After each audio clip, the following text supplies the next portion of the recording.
In our last episode, we got ready to finally head out, so away we go.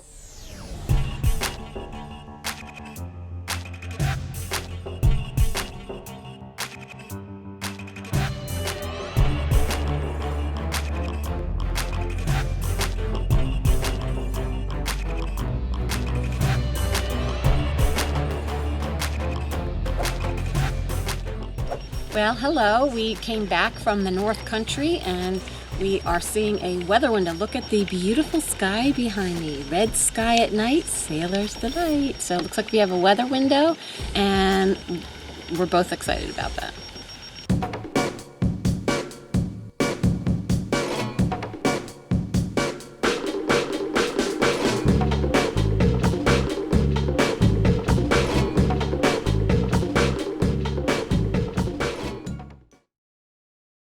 Hey everybody, how you doing? Well, it's a little bit after 6 a.m. in the morning, and we're about to untie the lines and head out.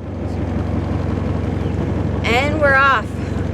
Dun, dun, dun, dun, dun. Nice and early, 6:24.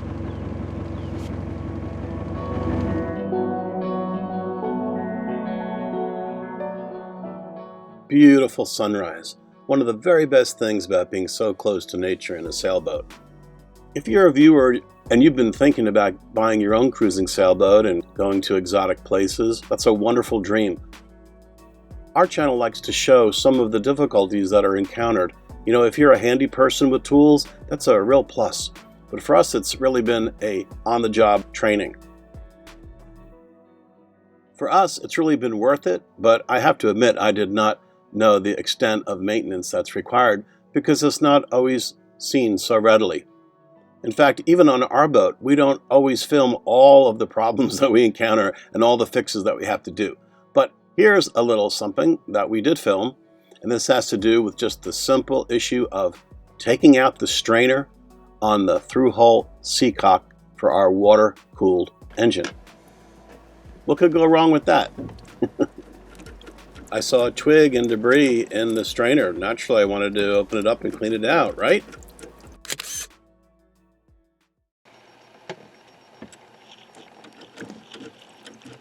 Okay, for starters, this is wrong. I didn't need to take off the entire unit. All I needed to do was to unscrew the top piece, this top brass piece. I didn't know that. In fact, we haven't done any maintenance on this through-hull seacock strainer for the raw water for our engine since it was installed several years ago.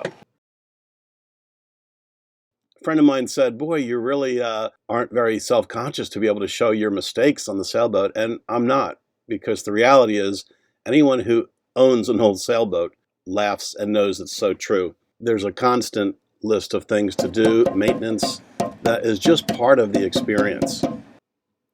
Especially if you're going to live on the boat, and extra especially if you have no background in kind of fix-it stuff or don't really know your way around a good toolkit. But for those of you that are handy, it'll be a lot easier than we show it. Although sailboats that you're going to live on and cruise on do require a significant amount of maintenance. Okay, back to the fun part. We're heading out into the news now and the conditions are just right for us. Hey everybody, how you doing? Well, we got up nice and early this morning and engine fired up and motoring down the slipway at like 6:20 in the morning, which is great. So now it's about 7:20. We're on our way.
worked just fine. The roller furler worked fine.